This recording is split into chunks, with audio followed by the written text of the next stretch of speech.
और फिर उसके बाद हमें बटलर का सीन दिखाया जाता है जो कि किसी के साथ फ़ोन पे बात कर रहा होता है और कह रहा होता है, हाँ मास्टर, हमने यंग लेडी की सेफ्टी के लिए ऑलरेडी सारे अरेंजमेंट करके रख लिए हैं यहाँ पर। और जो लास्ट कर्ड रेड थी वो तो बस एक एक्सीडेंट था, और वैसे भी अपोनेंट का टारगेट एक्चुअली मेयर था। और फिर बात खत्म करने के बाद वो अपने साथी लोगों से पूछ रहा होता है और कितना टाइम बचा है। वो बोलता है लगभग ये ओवर ही होने वाला है जैसा कि एक्सपेक्टेड था। इससे कोई फर्क नहीं पड़ता चाहे पार्टिसिपेंट कोई सा भी मेथड इस्तेमाल करें। 89वें फ्लोर पर वो लोग मिलेंगे और ग्रुप फाइट तो होकर ही रहेगी। हर कोई ताकत बचा कर रखना चाहते हैं, लेकिन साथ उन्हें ये भी डर है कि उनसे पहले कोई और उस जगह को हासिल कर लेगा। और बटलर कहता है वंडरफुल, यहाँ पर सभी लोग कैलकुलेशन और किस्मत के भरोसे आगे चल रहे हैं और एक्टिंग कर रहे हैं, और अपने टीममेट्स को ही धोखा दे भी और अपने टीममेट्स को भी धोखा दे रहे हैं। कमज़ोर होने का नाटक करते हुए लोगों को मार देना, और साथ ही अपनी ताकत बचा कर रखना और पलटवार करना। और कुछ ऐसे खिलाड़ी भी हैं जिनका शुरुआत से ही गोल एकदम क्लियर रहा है, और वो आगे बढ़कर अपनी ताकत के दम पर किल कर रहे हैं और गोल कर रहे हैं।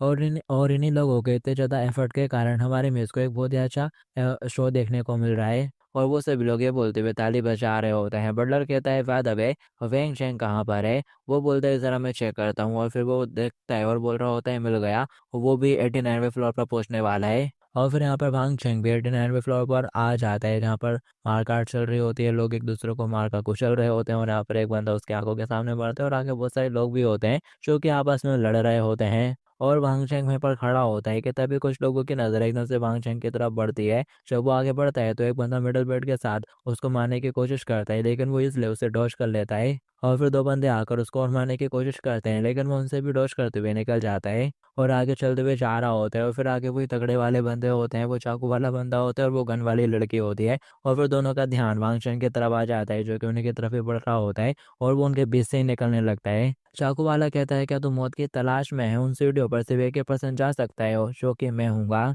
और वो उसको स्टेप करने के लिए बढ़ने लगता है। वो लड़की चलाते हुए कहती है ज़रा संभल कर, उसके नाइफ के ऊपर पॉइजन लगा हुआ है। और वो बोलता है कुतिया अब बहुत ज़्यादा देर हो चुकी है, वैसे तो ये काम मैंने तेरे लिए रिजर्व करके रखा था, लेकिन अब ज़रा इसको एंजॉय करने दो। लेकिन दूसरे ही सेकंड यहाँ पर वैंग चंग बहुत ज़्यादा स्पीड के साथ उसके सामने से हट जाता है और उसका हाथ पकड़ लेता है साइड में होते हुए, जो देखकर वो दोनों हैरान हो जाते हैं। और वो कहता है मेरे को छोड़ के, तभी वो इतने में वो उसका हाथ घुमाते हुए उसके हाथ से तलवार छीन लेता है और उसके और फिर उसको चाटना शुरू कर देता है। उसका ये बिहेव देखकर दोनों ही हैरान हो रहे होते हैं। वो कहता है, और चाटने के बाद वो कहता है इसे खाना तो बहुत ज़्यादा हार्ड है, और अच्छी चीज़ तो टॉफल और बार है, जो कि काफ़ी क्लोज है, और मैं उधर चीज़ को खाने के लिए तैयार हूँ। और शायद वो यहाँ पर उसे वैम्पायर की बात कर रहा है, वैम्पायर लड़के लाल बालों वाली। और फिर वो आगे बढ़कर सीढ़ियों पे चलना शुरू कर देते हैं उन लोगों को इग्नोर मारते हुए, और फिर वो उसके पीछे पीछे वो लड़की भी जाने लगती है गन वाली। और फिर उसके पीछे पीछे ये देखकर वो कहता है शेड, और वो भी उनके पीछे पीछे जाने लगता है कि तभी पीछे से घायल वाले बंदे आते हैं और उसको पकड़ने लगते हैं।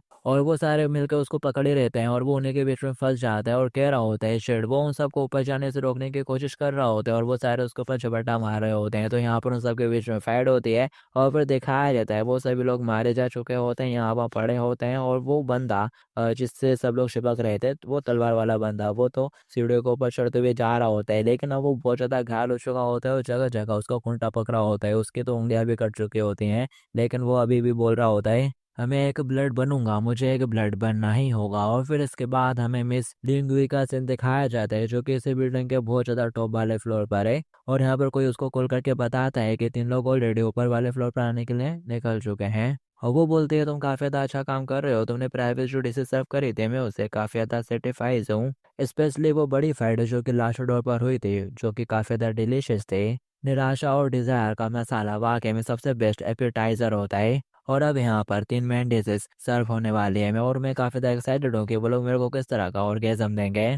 और मैं ये देखने के लिए वाकई में बहुत ज़्यादा एक्साइटेड हूँ। तो चलो अब पार्टी को शुरू करते हैं। और फिर एक ऐसे फ्लोर का सीन दिखाया जाता है जहाँ पर गाना बजाना चल रहा होता है, बहुत सारे लोग होते हैं, डांस कर रहे होते हैं, म्यूजिक बज रहा होता है और बातें कर रहे होते हैं, और वो लोग बड़बड़ा रहे होते हैं। वो आ रहा है, लगता है कि ये स्टार्ट होने वाला है। और फिर तभी दरवाज़ा खुलता है और वो तीनों यहाँ पर आते हैं। और फिर यहाँ पर कोई बोलता है तुम लोगों का स्वागत है बर्डरिंग वॉल में। ये एक बड़े पैमाने पर तैयार किया गया large scale immersive family selection scene है।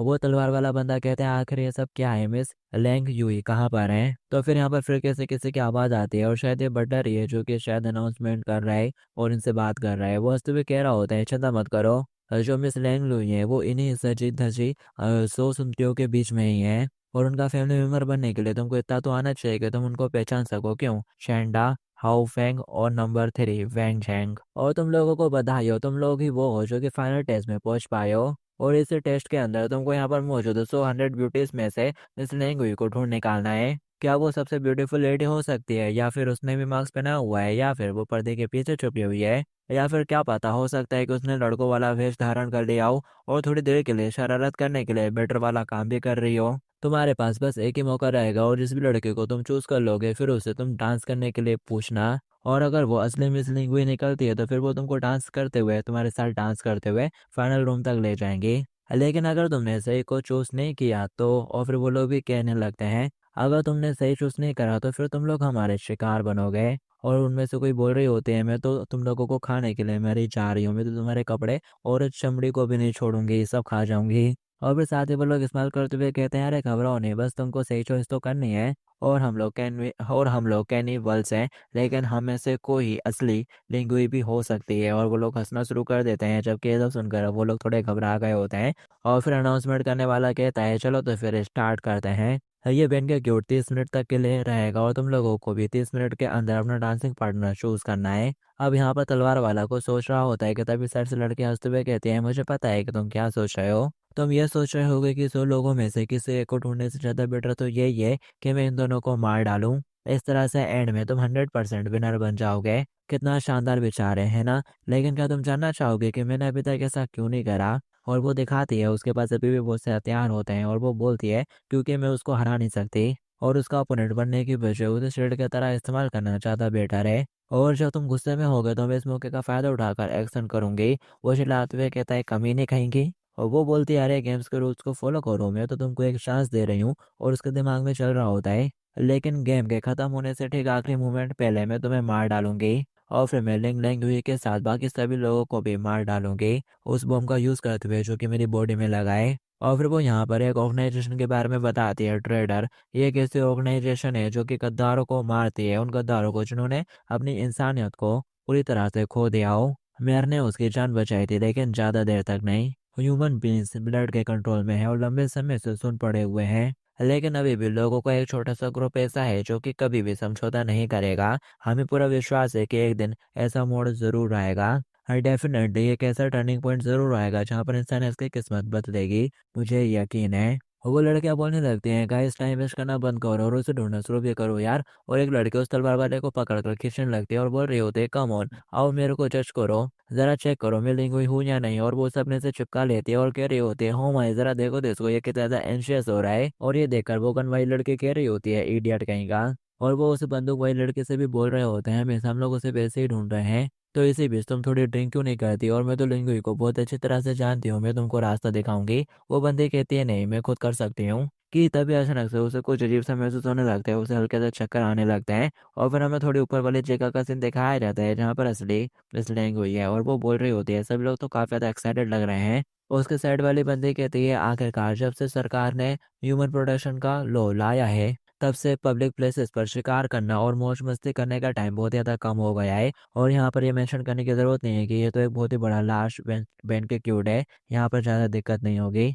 और सिस्टर यू, क्या तुम सचमुच डेट प्ले करना चाहती हो, ये तुम्हारे डिपेंडेंट कैंडिडेट्स हैं? और वो बोलती है, तुम अपने हिसाब से जो चाहे वो कर सकते हो, वैसे भी अगर खाना दोस्तों के साथ शेयर नहीं किया जाता तो उसका स्वाद कम हो जाता है। तो फिर वो भी हंसते हुए कहने लगती है, हाँ, और वैसे भी कोई भी तुम्हें ढूंढ नहीं पाएगा, ये बहुत ही मुश्किल है। आज पेनक्यूड हॉल ब्लड क्लैन के शाम से भरा हुआ है, और कोई भी नॉर्मल इंसान वहां पर अपना ध्यान फोकस ही नहीं कर पाएगा, इसलिए किसी को ढूंढने की बात तो छोड़ ही दो। लेकिन वही हंसते हुए कहते हैं, फिर भी वो लिटिल गाय इतना भी बुरा नहीं है। मुझे हमेशा ऐसा फील होता रहता है कि वो मुझे एक अनएक्सपेक्टेड सरप्राइज देगा। और फिर तब यहाँ पर बेंग जेम भी एकदम से मुड़ के उसकी तरफ देखता है। वो भी ये देखकर थोड़ी सी हैरान हो जाती है, और फिर साथ ही वो बहुत तेजी से भगते हुए उसी के पास आ जाता है और उसका हाथ पकड़ लेता है और बोलता है, मिल गई मुझे तुम। वो बोलती है, क्या तुम श्योर हो? क्या तुम्हें इस बात का डर नहीं है कि तुमने किसी रॉन्ग पर्सन को पकड़ लिया है? और वो बोलता है, इसमें कोई भी मिस्टेक नहीं है, तुम्हारा टेस्ट डिफरेंट है, मुझे बहुत ज़्यादा भूख लगी हुई है, अब मैं तुम्हें खा जाऊंगा। अब ये सुनते से वो एक्साइटेड हो जाती है और बोलने लगते हो, वो चलो डांस स्किप करते हैं, मेरे को भी बहुत ज़्यादा भूख लगी है,